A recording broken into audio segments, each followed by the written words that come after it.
Life is cheap in China. It's one of the many lessons we've learned from the COVID-19 pandemic, and I'm absolutely talking about the lives of Chinese citizens who are all too often discarded by their government for frivolous reasons. But I'm also talking about the Chinese government's entire valuation of life. They've proven that to them, human lives are expendable. It's pretty clear. Also, we've learned once again that the Chinese government should not be trusted at all, ever.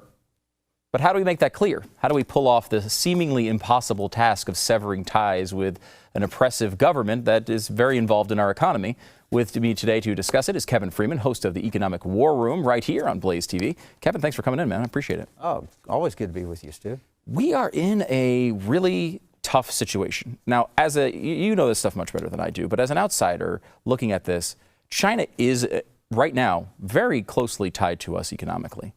And I mean, I look at this and I'm pissed about what has happened over the past 6 months with China, how they've lied to us about the entire situation, how they continue to lie to us today. No doubt.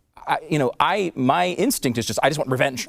Probably not the smart way to think about it. What is the smart way to think about it? Well, first we got to get the historical context.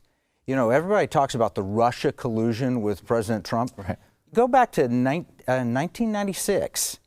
Charlie Tree, who is a Little Rock Chinese restaurant owner, funneled money from the Chinese Communist Party into the Democrat National Committee and the Clinton campaign. And this is not conspiracy theory. The LA Times, the New York Times, the Washington Post, all did this, admitted it.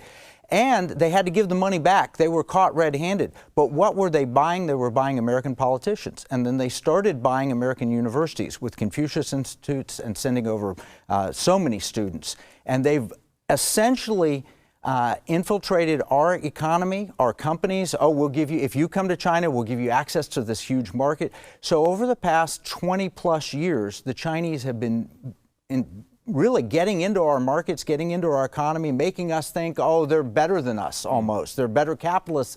No, all of it's a lie, and the lies have begun to be exposed just the past year or two.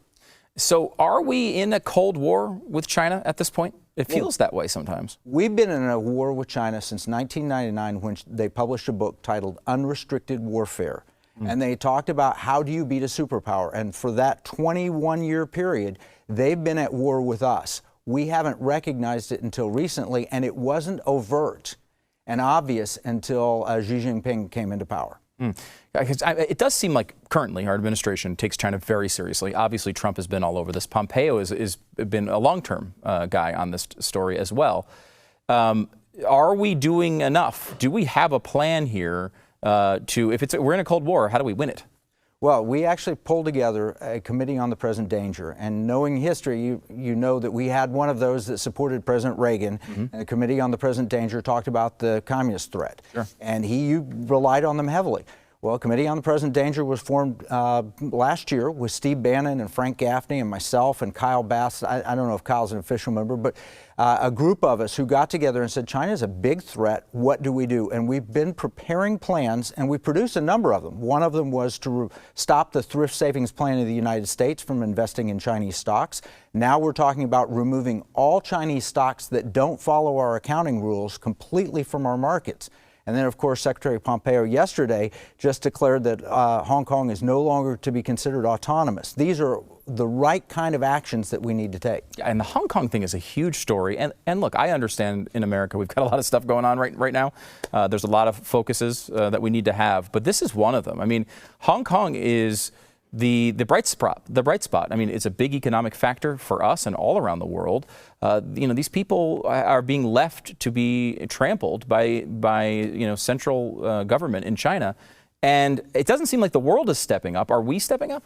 Well, we are to a certain degree, and what we've got to keep in mind is this is unfortunately like 1938. If you read the newspapers, if you read the output from the Chinese Communist Party, they know we're at war and they're preparing for the conflict. And they want to have the conflict completed by 2025 because they figure the world takes 20 years to forget things like we forgot 9/11. And they want to dominate the world by 2045. That's their 100-year master plan. And so they've got to have everything done. We're beginning to step up, but we're right now, I think, 1938. And you look at Joe Biden as a candidate, That guy is like electing Neville Chamberlain.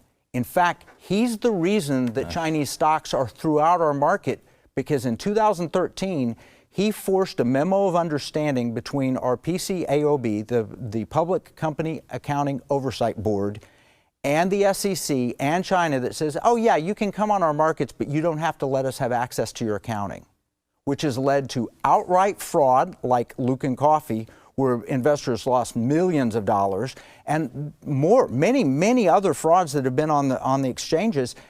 People have lost money, but worse, it's meant that we've taken $3 trillion from Americans and put it into Chinese companies and Chinese bonds. Because the coffee company in particular, they've just made up hundreds of millions of dollars of sales that didn't even occur, right? I mean, absolutely, this is and there was no fraud. way to tell because we didn't have access to their accounting. That's They amazing. violated Sarbanes-Oxley, but we specifically exempted them from that. And then the Chinese passed a law. The Chinese government says that our accounting is a state secret, and therefore you have no right to see it.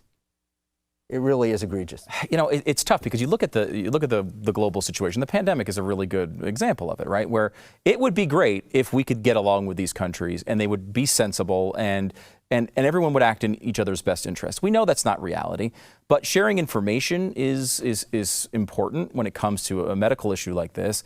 You know, I'm a free trader. I think there's a lot of great benefits from it. It seems to be, at this point, it seems like the administration looks at this as, we love free trade, but these guys are an exception because they're not participating in it. Is that the right way to read this? Absolutely. In fact, when they knew there was a pandemic, they knew it was human-to-human transmission. They stopped airplane flights out of Wuhan into Beijing, but they allowed them for the rest of the world. Then they sopped up all of the personal protection equipment around the world, and then they sold us faulty masks. They have a game plan for this pandemic, and they're waging it right now as warfare against us. We just haven't recognized it yet. I know you've been talking about this on Economic War Room, and that's something everyone needs to check out. If you're a Blaze TV member, make sure you watch every episode. Let me focus a little bit back on the near-term U.S. economy. 40 million people out of work now, over that number. 1 out of every 4 people were in the workforce out of work, being laid off.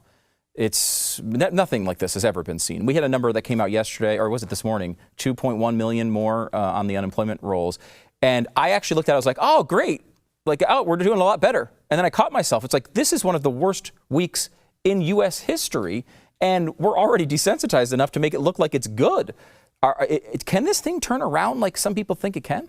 You know, the stock market's reflecting that it will turn around. It seems a little aggressive to me because the reality of it is the companies aren't earning money. So you see Carnival Cruise Lines, it's going up, but nobody's going on a cruise ship.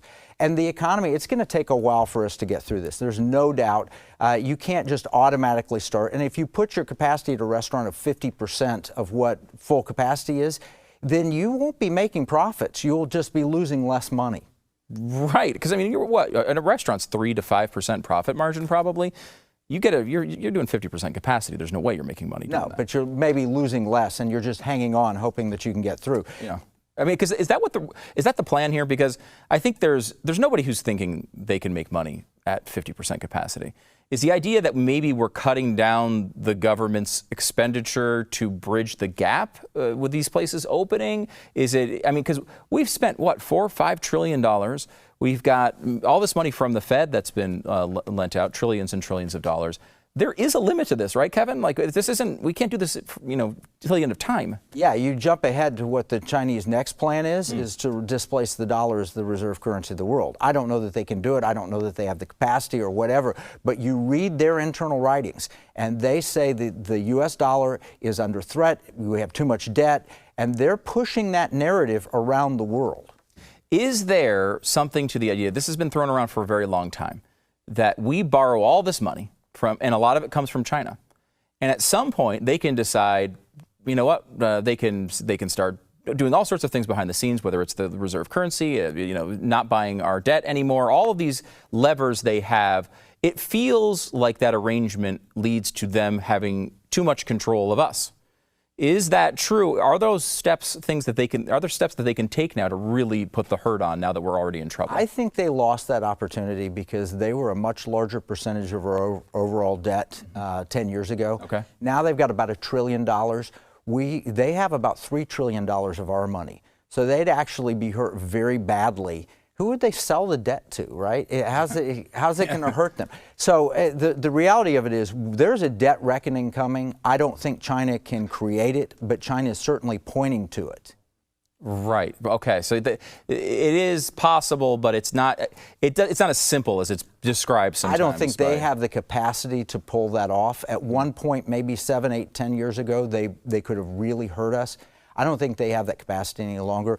But that doesn't mean there's not a reckoning coming. When you have $30 trillion in debt, and we essentially do, it's not reported yet, but we've made so many commitments that we're going to fast approach 30 trillion. We've passed 25 just like that.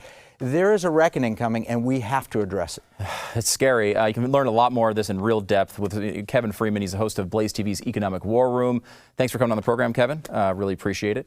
Watch all of Kevin's episodes and the show, episodes of the show with the Blaze TV subscription. Today, head to blazetv.com/Stu. Use the promo code Stu because that's how they know you like this stupid show, and you'll save $10 as well. Back in a second.